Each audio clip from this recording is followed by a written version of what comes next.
Hi guys, and welcome back to Guitar Shed Videos. Duncan Ryan coming to you once again. So today what I actually want to talk to you about is kind of a cool way to successfully improve your guitar speed while still focusing on your technique. I've said in the past a lot of times that the only way really to improve your speed on a guitar is to, practice and practice and practice over and over and over again. That still holds very true. But the fact of it is, there is kind of a trick you can use to boost your gains in your guitar speed a little bit. That's not going to involve just ignoring your technique, and it's actually going to help develop your technique along at the same time. So all of you are probably wondering, why the hell is Duncan holding a bass? Well, it's actually pretty self-explanatory. The trick I'm talking about is actually to take the piece, the lick, whatever you're practicing on guitar that you're trying to get up to a high speed, or even just generic guitar practice exercises, and translate it over to a bass guitar.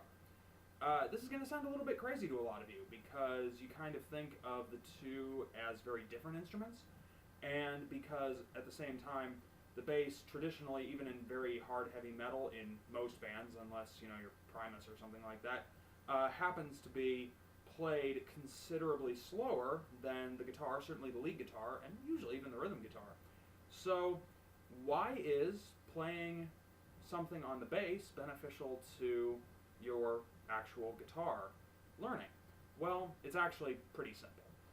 Essentially, when you translate a piece, or let's just say a practice lick, over to a bass guitar, you're forcing your fingers to do something they're not used to, which is actually to, A, you're going to be pressing down harder, applying more force, and thus developing your finger muscles better, because the strings of the bass guitar are quite a lot larger, quite a lot more difficult to they're more difficult to manipulate than the strings of a guitar, which are comparatively fairly thin. Even the lower strings, which are thicker than the higher strings, compared to a bass guitar.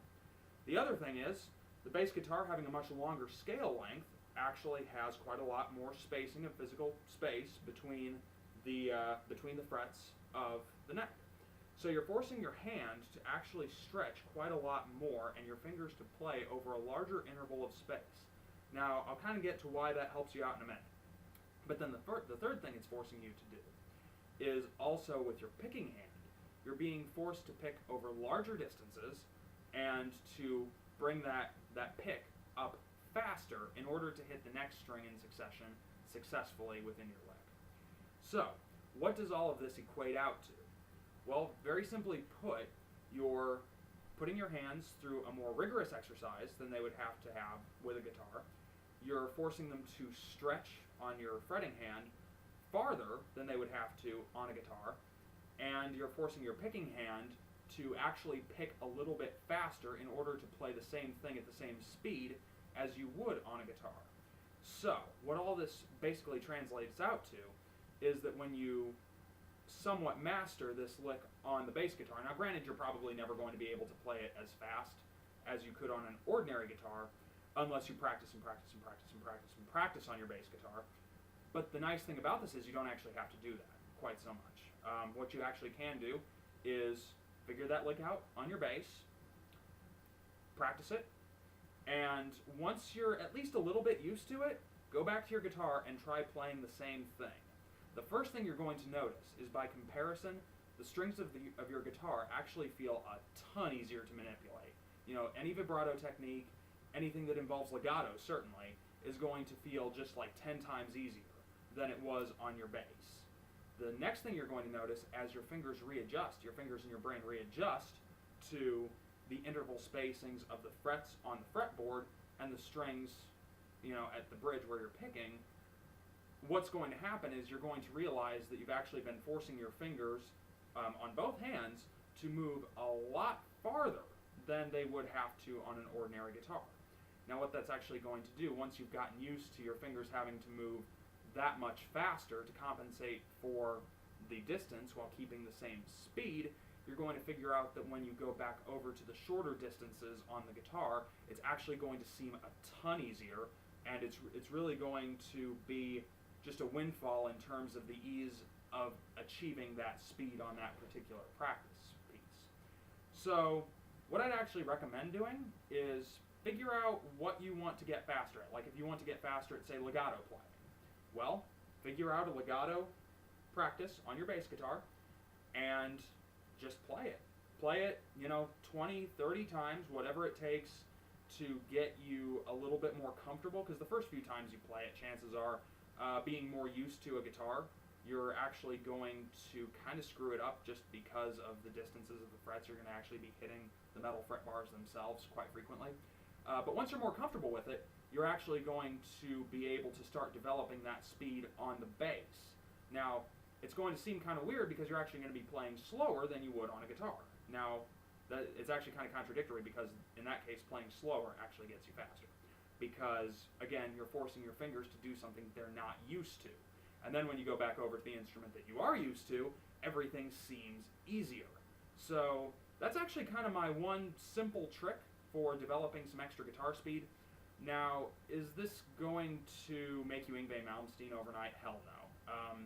Realistically, it's still all down to practice. Even if you use this kind of cheating tool to, make yourself gain speed a little bit faster without, really focusing on your technique, because doing this actually does force you to focus on the technique just as much as it forces you to develop extra speed, because you have to really analyze your technique when you're laying out this lick on the bass guitar, especially in your picking hand, because you have to figure out, how am I going to pick this most efficiently in order to compensate for the distances between the strings. You really have to think about it, which is the best thing you can possibly do for your technique, is to actually think about it and analyze it so that you realize, hey, what am I doing right? Hey, what am I doing wrong?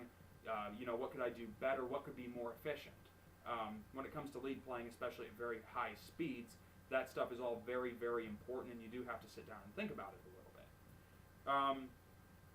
But as I was saying, it's still really all down to practice, practice, practice, practice, because, I don't care what you do, you're not going to double your guitar speed overnight or, in a week or anything like that, because really it is all down to learning the piece, playing it slowly, and building speed from there. And that applies to really everything on a guitar, even rhythm section pieces, even slower pieces. You still want to build up to them so that you're sure that you're playing it properly before you play it faster.